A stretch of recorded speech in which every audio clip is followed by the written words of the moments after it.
ធ្វើល្អបានល្អអ្នកណាដឹងអ្នកណាឃើញឬមិនដឹងមិនឃើញក៏ដោយអ្នកណាសរសើរឬមិនសរសើរក៏ដោយបានលៀបបានយុះឬអត់ក៏ដោយ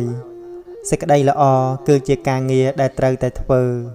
សេចក្តីល្អគឺជារង្វាន់ដ៏ពិសេសដែលអ្នកធ្វើល្អត្រូវបានទទួលទាន់ពេលដូច្នេះ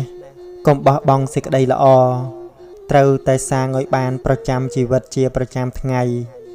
សេចក្តីល្អផ្សេងមានច្រើនដែលយើងត្រូវបំពេញដោយការឲ្យទានដោយការចម្រើនមេត្តាដោយការអនុគ្រោះឲ្យអភ័យឲ្យសេចក្តីល្អដល់អ្នកដទៃផ្សេងដែលយើងអាចធ្វើបានមនុស្សពិតទោះបីដឹងថាកម្មនេះចែងចាវាសនាជីវិតមិនគួរលះបង់ព្យាយាមក្នុងចិត្តផ្ដេកផ្ដួលគំនិតត្បិតកម្មវាសនាកម្មអ្នកកំហិតមនុស្សអ្នកប្រព្រឹត្តដោយចិត្តហានខ្លាអាចជាបច្ច័យលោកលៃជួយស្ដារកែប្រែវាសនាថ្លៃថ្លាប្រពៃយើងជាមនុស្សពិតឈរឡើងពិនិត្យឲ្យដឹងសេចក្តីពង្រឹងជំហរប្រាជ្ញាស្មារតីបន្ធីកែខៃវិថីជីវិតរូបកើតព្រោះកម្មបនបាបចំណាំព្រោះកម្មអតីតបញ្ញាជាងឆ្នៃថ្វីដៃពិសិដ្ឋបិទបាបឲ្យចិត្តត្បិតបនបច្ចុប្បន្នព្យាយាមអត់ធន់បញ្ញាជាទុននៅពេលអាសន្នកុំព្រួយភ័យផិតគិតពីបែបនអត់មានអ្នកក្រាន់ជាងខ្លួនយើងឡើយ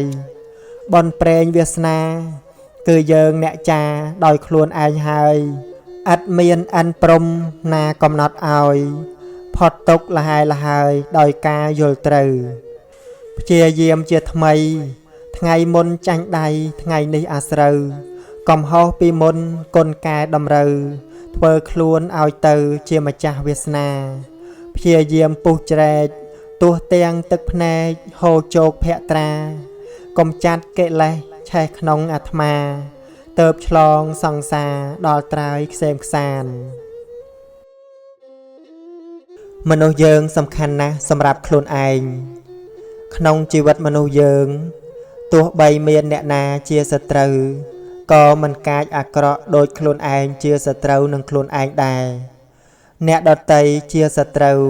អាចលមមរកផ្លូវការពារបានខ្លួនឯងក៏ខំការពារខ្លួនញាតិមិត្តក៏ជួយការពារនគរបាលយោធាក៏អាចជួយការពារបានដែរទោះបីសត្រូវនោះប្រទុសរាយរហូតដល់ស្លាប់ព្រោះការពារមិនបានក៏មិនមែនត្រូវទៅអបាយភូមិនោះឡើយបើយើងជាមនុស្សប្រព្រឹត្តល្អហើយនោះផ្ទុយមកវិញបើយើងជាសត្រូវនឹងខ្លួនឯងនោះដោយមានការប្រព្រឹត្តអាក្រក់វាចាកសេចក្តីល្អជាប្រក្រតីតើអ្នកណានឹងជួយការពារបានក្នុងសេចក្តីនេះមានទំនងដូចគ្នាដែរអ្នកណាជួយជ្រោមជ្រែងឬធ្វើឲ្យក្តីគឺមិនអាចដូចធ្វើដោយខ្លួនឯងឡើយឪពុកម្ដាយញាតិមិត្តបងប្អូនធ្វើបានត្រឹមតែជួយដាស់តឿនប៉ុណ្ណោះឯការចោះដៃធ្វើគឺយើងខ្លួនឯងនេះឯងដូច្នេះយើងខ្លួនឯងនោះ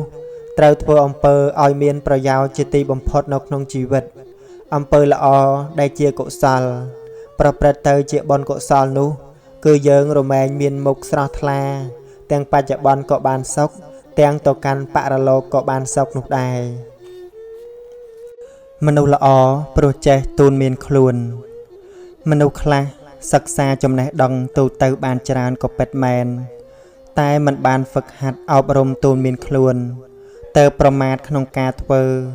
ការនិយាយនិងការសម្ដែងចេញផ្សេងទៀតការធ្វើការនិយាយនិងការសម្ដែងចេញផ្សេងទៀតរបស់មនុស្សគឺជាការប្រាប់ឲ្យដឹងដល់ការអប់រំទូនមានខ្លួនមិនមែនប្រាប់ពីការសិក្សានៅចំណេះដឹងផ្សេងនោះទេមនុស្សយើងបើមិនហ្វឹកហាត់អប់រំទូនមានខ្លួនឯងទោះជាអ្នកណាក៏ដោយក៏មិនអាចមកបង្វឹកឲ្យទៅជាមនុស្សល្អបានដែរប្រៀបដូចជាអ្នកពូកែបើកបររថយន្តថាបើរថយន្តខូចទៅហើយនោះនឹងបើកបរយ៉ាងដូចម្ដេចទៅ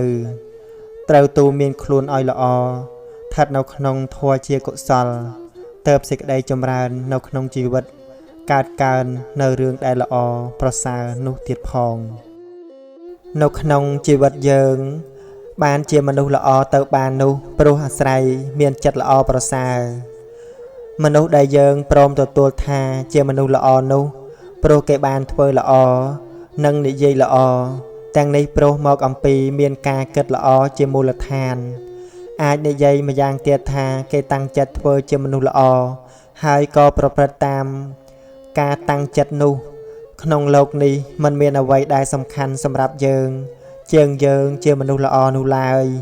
ជំនួសការដែលយើងចង់ឲ្យអ្នកដទៃធ្វើសេចក្តីល្អឲ្យយើង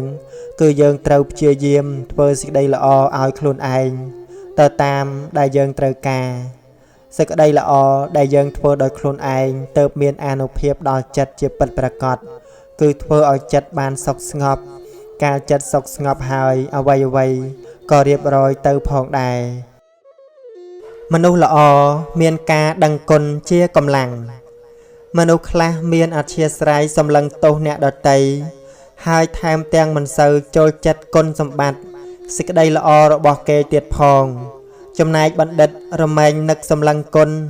គឺសេចក្តីល្អរបស់អ្នកដទៃមិនចូលចិត្តសម្លឹងទោសចាប់កំហុសគេនោះទេបើឃើញកំហុស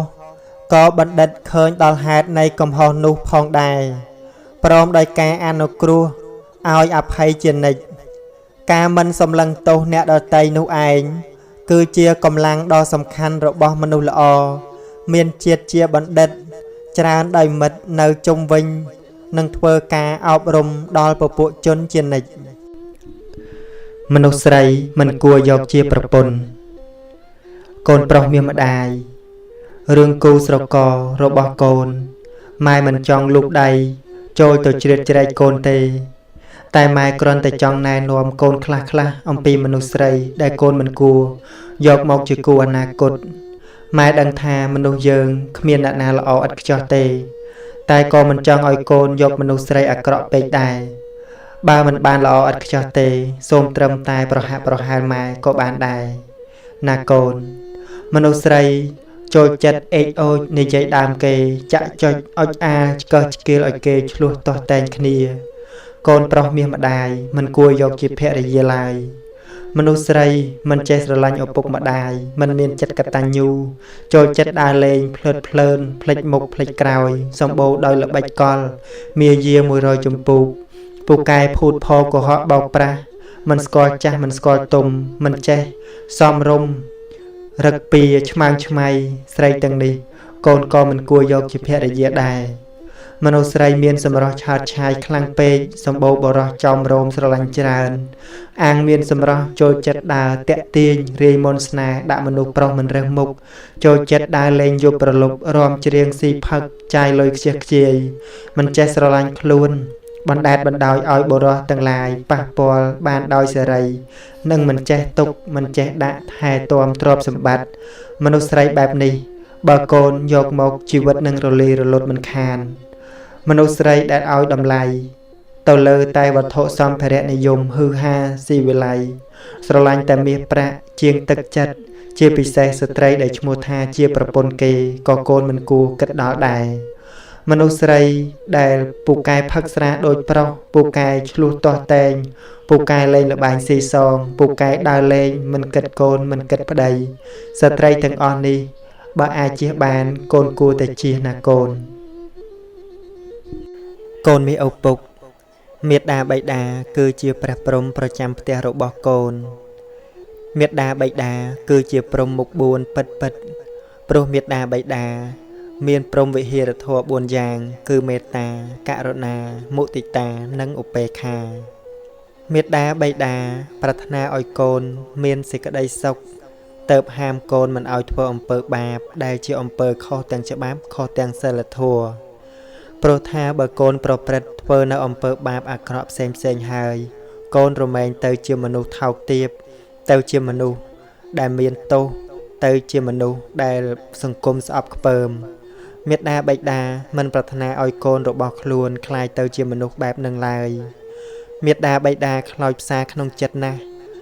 កាលបើកូនរបស់ខ្លួនត្រូវគេចាប់យកទៅធ្វើទារុណកម្ម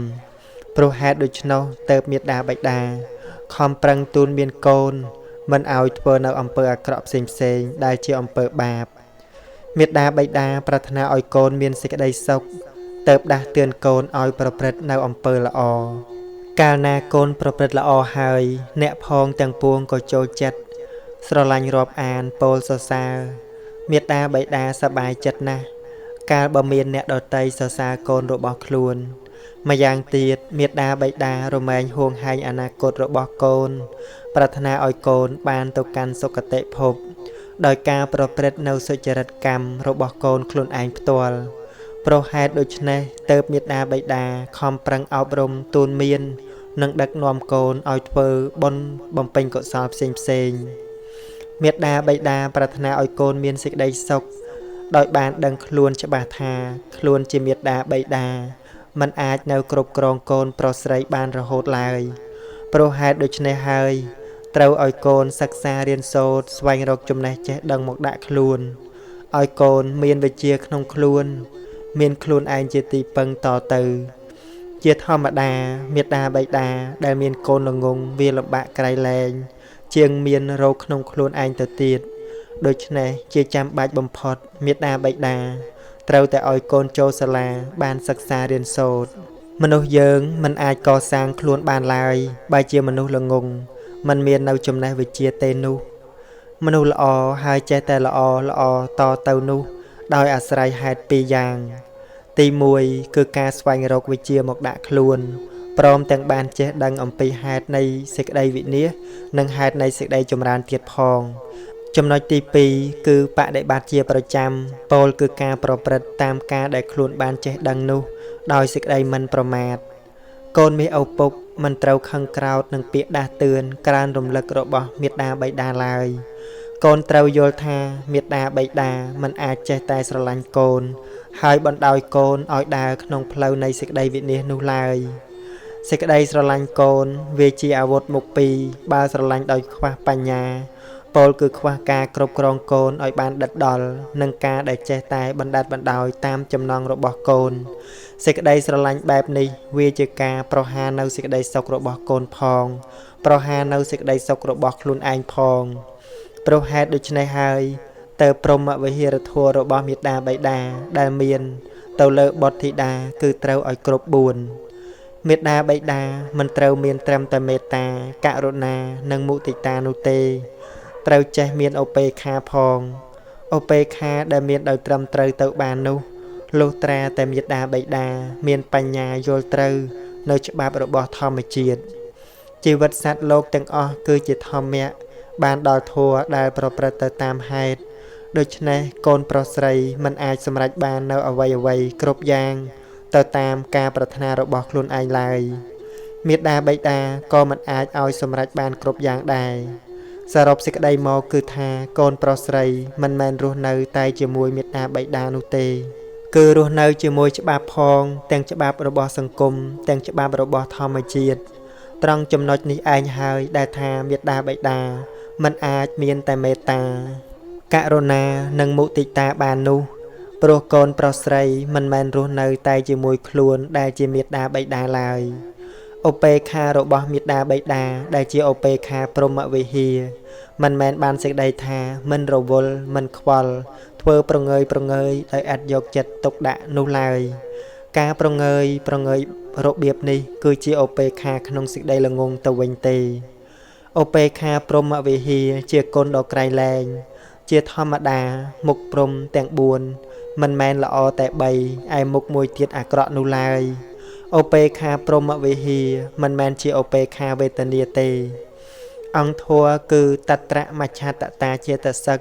ជាសោភនធัวមួយបែបដែលល្អជានិច្ចមេត្តាបិតាដែលមានឧបេក្ខាព្រហ្មវិហាររមែងតែងតែសម្លឹងមើលជីវិតរបស់កូនដោយការចេះដឹងក្នុងហេតុផលនៃជីវិតហើយតែងតែអប់រំកូនឲ្យចេះរស់នៅជាមួយនឹងច្បាប់បង្ហាត់បង្រៀនកូនឲ្យចេះមានខ្លួនឯងជាទីពឹងប្រាប់កូនពីហេតុនៃសេចក្តីវិនាសនិងហេតុនៃសេចក្តីចម្រើនព្រហ្មវិហារធម៌ទាំង4ត្រូវចែកចេញជាពីរចំណែកគឺមេត្តាករុណានិងមុទិតាជាចំណែកមួយឯឧបេក្ខាជាចំណែកមួយខាងដើមគឺបានចិញ្ចឹមកូនឲ្យរស់ ឲ្យការកក់ក្ដៅដល់កូនគ្រប់គ្រាន់គ្រប់គ្រាគ្រប់ពេលវេលាឯចំណែកមួយទៀតគឺឧបេក្ខាជាការសម្លឹងមើលដំណើរជីវិតរបស់កូនហើយញ៉ាំងឲ្យកូនចេះរស់នៅដោយខ្លួនឯងធម៌ទាំងពីរចំណែកនេះមិនអាចបែកគ្នាឬថាមានតែមួយចំណែកបានឡើយ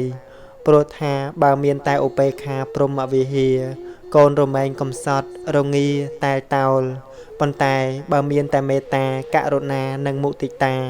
កូនប្រកាសជាមិនចេះក្រោកឈរដោយខ្លួនឯងឡើយពលគឺត្រូវខ្វះសមត្ថភាពដើម្បីជាទីពឹងឲ្យដល់ខ្លួនឯងคล้ายទៅជាមនុស្សពិការទាំងដែលមានអវយវៈគ្រប់គ្រាន់ឬคล้ายទៅជាជនទុច្ចរិតមេត្តាបិតាជាព្រះព្រហ្មរបស់កូនដោយព្រហ្មវិហារធម៌4យ៉ាងគឺមានទាំងចំណែកស្រឡាញ់ដោយមេត្តាមានទាំងចំណែកទីពឹងឲ្យកូនប្រះចាកទុក្ខដោយករុណាមានទាំងចំណែកចិត្តទន់ភ្លន់ទន់តោជាមួយកូនដោយមុទិតានិងមាននៅចំណែកបណ្ដោះបណ្ដាលបង្វឹកបង្ហាត់ឲ្យកូនចេះរស់នៅក្នុងលោកបានដោយខ្លួនឯងគឺឧបេក្ខាព្រហ្មវិហារធម៌ជាគម្រប់4ព្រហ្មវិហារធម៌4យ៉ាងមេត្តាប្រែថាការរាប់អានដូចមិត្តកល្យានបានសង្គ្រោះជួយផ្ដល់ប្រយោជន៍ឲ្យបានរស់សង្គ្រោះឲ្យសុខគ្រប់គ្នាករុណាប្រែថាការអាណិតមានចិត្តចង់ជួយជនកំព្រាឲ្យមានទីពឹងបានសុខជាមនុស្សសត្វគ្រប់គ្នាផុតទុក្ខាមុទិតាប្រែថាការទន់តាមចិត្តឥតដិតដាមដោយអ៊ីសាត្រេកអរទន់ភ្លន់ស្រស់ភក្ត្រាចិន្តាបរិសុទ្ធផុតព្យាបាទឧបេក្ខាប្រែថាការសម្លឹងមិនធូរមិនតឹងប្រឹងសង្វាតឲ្យត្រង់តាមច្បាប់តាមក្បួនខ្នាតចិត្តស្អាតត្រឹមត្រូវតាមហេតុផលមេត្តាបិតាសង្គ្រោះកូនដោយធម៌5យ៉ាងមេត្តាបិតាជាគ្រូដើមជាគ្រូដ៏ឆ្នើមក្នុងលោកាម្យ៉ាងទៀតគឺពិតជាទេវតាព្រះពុទ្ធត្រាស់ថាជាព្រហ្មផងមេត្តាបិតាគឺជាព្រះរស់នៅក្នុងផ្ទះដ៏ច្បាស់ច្បងសង្គ្រោះ5យ៉ាងល្អម៉ត់ម៉ងចម្លងបត់ភ្ញាឲ្យដល់ត្រើយសង្គ្រោះទី1ដោយការខាត់មិនឲ្យកូនភ្លាត់ធ្វើបាបឡើយឃើញកូនធ្វើខុសឥតកន្តើយហាមហើយហាមទៀតឆ្លៀតតាមឃ្លាំកំណើតជាមនុស្សថ្លៃពេកពុនកូនត្រូវអត់ធន់ឲ្យបានសមកុំឲ្យចំណងវាបង្ខំចូលជ្រាំធ្លាក់ជ្រោះរស់អាសោចសង្គ្រោះទី2ដោយការនាំផ្សែផ្សំសន្សំគុណប្រយោជន៍រស់នៅជាមនុស្សកុំជាខ្មោចយ៉ាងហោចត្រូវឲ្យមានសិល5ម៉ែឪបំពាក់អលង្ការគឺធម៌ទេសនាជាប្រចាំកូនត្រូវស្រឡាញ់កល្យាណកម្មគុណគបត្រូវចាំកុំបំភ្លេចសង្គ្រោះទី3គឺឲ្យរៀនឲ្យទានវិជ្ជាភ្លឺរំលេចសម្បត្តិចំណេះថ្លៃជាងពេជ្រដាច់ខាតត្រូវកិច្ចពីគ្រឿងញៀនថ្នាំញៀនបំផ្លាញនៅស្មារតីញៀនលបែងអប្រិយនាំខូចរៀនញៀនស្រាញៀនស្រីរោគបៀតបៀនបើញៀននឹងរៀនសូរិយារះសង្គ្រោះទី5គឺរៀបការក្នុងរឿងប្រាថ្នាគ្រប់គ្រងផ្ទះមិនត្រូវបង្ខំចង់យកឈ្នះមានអ្នកនាំខូចប្រយោជន៍ធំស្នេហាជាធ្នូកប់ប្រលឹងរឿងនឹងត្រូវដឹងឲ្យគ្រប់មុំកុំអាងថានាលធំជាងនំមានរឿងទាវទុំគំរូស្រាប់សង្គ្រោះទី5គឺចែកទ្រព្យតាមកាលគួរគប់ជាប់ជាច្បាប់មរតកជាទ្រព្យនៃអ្នកស្លាប់មិនត្រូវប្រញាប់ឲ្យដាច់ឡើយឲ្យតិចឲ្យច្រើនជាប្រចាំរាល់ថ្ងៃខែឆ្នាំឲ្យណាស់ហើយចំណែកសម្បត្តិនាំដល់ត្រើយដូចបានពោលហើយគឺអវាទសង្គ្រោះ5យ៉ាងគឺជាគុណជាទុនជីវិតតាមក្បួនខ្នាតម៉ែឪជាព្រះអ្នកនាំអាចកូនកុំប្រមាទតទៅហងមានដំបៅចិត្តត្រូវបាត់ថ្នាំមនុស្សដែលច្រើនដោយសេចក្តីក្រោធព្រោះចិត្តមានដំបៅគឺទោសៈពាក្យសម្ដីអ្នកដតីមកប៉ះខ្ទប់តែបន្តិចបន្តួចជាដើមប៉ុណ្ណោះក៏ហូរទឹករងៃចេញតាមដៃជើងអាកប្បកិរិយាទឹកមុខពាក្យសម្ដី រួចហើយក៏ជះក្លិនស្អុយទៅទាំងបណ្ដោយខ្យល់ទាំងបញ្ច្រាស់ខ្យល់ជាការប្រកាសសេចក្តីអាក្រក់របស់ខ្លួនឯងប្រាប់អ្នកដទៃចំណែកមនុស្សដែលមានចិត្តមាំទាំល្អបរិសុទ្ធមិនមានដំបៅទោះជាអារម្មណ៍មិនល្អយ៉ាងណាមកប៉ះខ្ទប់ក៏ដោយក៏មិនអាចជ្រួតជ្រាបទៅធ្វើឲ្យចិត្តមានការថ្នាំងថ្នាក់បានដែរដោយទឹកមិនជ្រាបទៅក្នុងស្លឹកឈូកឬក្របពេជ្រដែលមិនមានស្នាមប្រេះដូច្នោះឯងមានធัวទៅចេះគ្រប់ការខ្វះខាតធัวស្មើគ្នានឹងការខ្វះខាតនៅអ្វីៗគ្រប់យ៉ាងការបណ្ដោះបណ្ដាលឲ្យមនុស្សមានធัวក៏ស្មើគ្នានឹងឲ្យមនុស្សមានអ្វីៗគ្រប់យ៉ាងដែរសេចក្តីនេះគ្រប់គ្នាពិសោធន៍បានដោយខ្លួនឯងនិងពិសោធន៍បានគ្រប់ពេលវេលាទោះជាមិនបានសម្បត្តិណាក៏ដោយសេចក្តីសំខាន់គឺនៅត្រង់មិនត្រូវការដូច្នេះសម្បត្តិទាំងពួងក៏អស់ន័យការអស់សេចក្តីប្រាថ្នាឈ្នះអស់ទុក្ខទាំងពួងមិត្តសម្លាញ់រហូតក្នុងជីវិតកូនជាទីស្រឡាញ់កូនធ្លាប់គិតដែរទេថាមិត្តដែលល្អជាទីបំផុតរបស់មនុស្សយើងគឺសៀវភៅជាមិត្តរបស់យើងបានគ្រប់ពេលវេលាមិនថាពេលសុខពេលទុក្ខពេលសោកសៅឬពេលអបសុខឡើយរមែងជាប់តាមយើងទៅបានគ្រប់កន្លែងទោះជានៅក្នុងព្រៃនៅនឹងភ្នំនៅកណ្ដាលសមុទ្រហើយរហូតដល់មែនតែនគឺនៅក្នុងបន្ទប់គេងមិនថាកូនជាអ្វីកូននៅក្នុងទីណាកូនកុំចោលសៀវភៅបើកូនចោលសៀវភៅគឺស្មើគ្នានឹងចោលមិត្តដ៏ល្អរបស់កូនចូលកូនព្យាយាមអានសៀវភៅឲ្យបានច្រើនហើយកូនត្រូវចេះជ្រើសរើសសៀវភៅសម្រាប់អានកុំឲ្យខាតពេលពាក្យទូមានព្រិនប្រដៅរបស់ព្រះសម្មាសម្ពុទ្ធដែលកូនបានអានឬស្ដាប់គឺជាផែនទីនៃជីវិតរបស់កូនសៀវភៅល្អមួយក្បាលស្មើនឹងមិត្តល្អម្នាក់សៀវភៅអ្វីដែលកូនអានហើយចូលកូនពិចារណាថាគួរជឿតាមអ្នកសរសេរឬមិនជឿព្រោះអ្នកសរសេរមានច្រើនប្រភេទមានការគិតនិងចំណេះដឹងផ្សេងគ្នារីឯចេតនាក៏ផ្សេងគ្នាដែរដូច្នេះកូនត្រូវពិចារណាឲ្យច្រើនកុំទាន់អាលជឿចូលកូនចាំទុកថាសៀវភៅគឺជាខួរក្បាលរបស់អ្នកសរសេរដូច្នេះបើកូនអានសៀវភៅល្អឈ្មោះថាជាការបញ្ចូលខួរក្បាលរបស់អ្នកចេះដឹងមកក្នុងខួរក្បាលរបស់កូនទោះជាពេលថ្ងៃក៏ដោយក្នុងផ្ទះរមែងងងឹតបើគេបិទទ្វារបិទបង្អួចអស់យ៉ាងណាមិញបើកូនបិទភ្នែកបិទត្រចៀកពោលគឺមិនអានមិនស្ដាប់នៅសុភាសិតរបស់អ្នកចេះដឹងទេវិញ្ញាណរបស់កូននឹងត្រូវងងឹតដូចជាផ្ទះដែលបិទជិតយ៉ាងនោះឯងដើម្បីឲ្យបានទៅជាមនុស្សល្អកូនត្រូវ1ស្វែងរកការចេះដឹងមកដាក់ខ្លួនកុំចំណាយពេលឥតប្រយោជន៍2ប្រព្រឹត្តតាមការចេះដឹងយកការចេះដឹងជានាយកនៃជីវិតកុំឲ្យតណ្ហាដឹកនាំជីវិតឡើយចូលកូនសម្លាញ់ធ្វើជាមិត្តរបស់អ្នកប្រាជ្ញទាំងឡាយតាមរយៈនៃការអានសៀវភៅចុះសេចក្តីចម្រើននឹងមានដល់កូនជាពិតប្រាកដ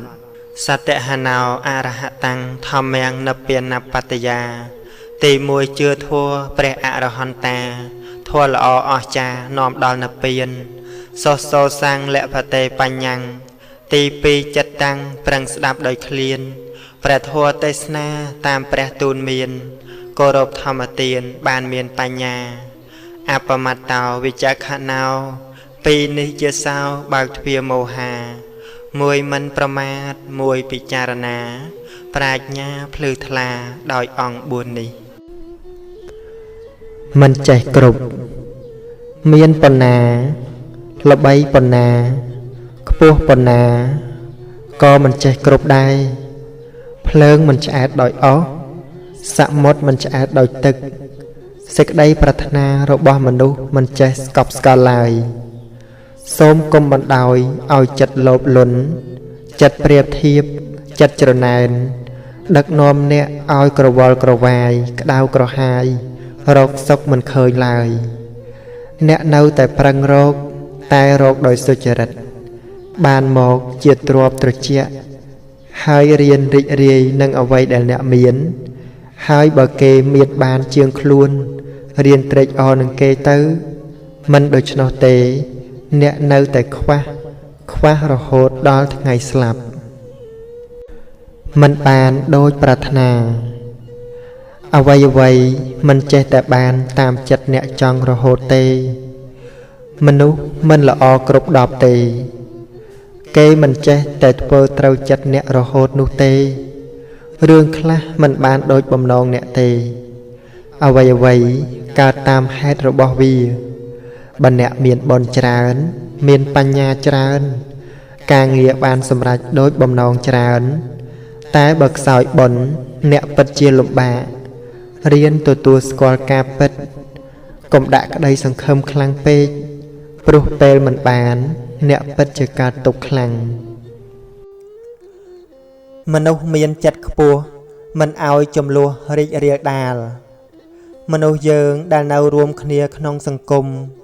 រមែងមានចិត្តមិនស្មើគ្នាឡើយមានឥន្ទ្រីទន់ខ្សោយជាងគ្នាមនុស្សខ្លះមានកិលេសស្រាលស្ដើងខ្លះទៀតមានកិលេសក្រាស់មនុស្សខ្លះសុភាពរាបសារមនុស្សទៀតច្រងែងច្រងាងច្រលើសបើសដោយអំណាចនៃកិលេសទើបមានការប្រព្រឹត្តប៉ះពាល់ដល់អ្នកដទៃអ្នកបដិបត្តិធម៌ទើបត្រូវមានសេចក្តីអត់ធន់ដែលជាគុណជាតិដុតនៅកិលេសអត់ធន់ចំពោះពាក្យសម្ដីចាក់ដោតពាក្យត្រគោះបោះបោកខ្វះការគោរពជាដើមអ្នកបដិបត្តិធម៌មិនប្រាថ្នាឲ្យចំនួនរីករាលដាលដល់ពួកគណៈឡើយត្រូវបានពន្លត់ត្រឹមខ្លួនឯងសូមអនុមោទនាមិនអោបរំចិត្តជាការភ្លៀងភ្លាត់របស់មនុស្សក្នុងលោកបច្ចុប្បន្នច្រើនដោយសម្ភារៈការប្រជែងគ្នាក៏មានច្រើនសេចក្តីត្រូវការក៏ច្រើនអំពើខុសរខើក៏ច្រើនមនុស្សយើងសពថ្ងៃរកតែនិយាយឲ្យត្រូវថាចង់បានអ្វីឲ្យពិតប្រាកដនោះក៏និយាយមិនបានដែរសេចក្តីសុខសឹងដោយប្រក្រតីជារបស់រកបានដោយងាយក៏ត្រឡប់ទៅជារកបានដោយលំបាកវិញ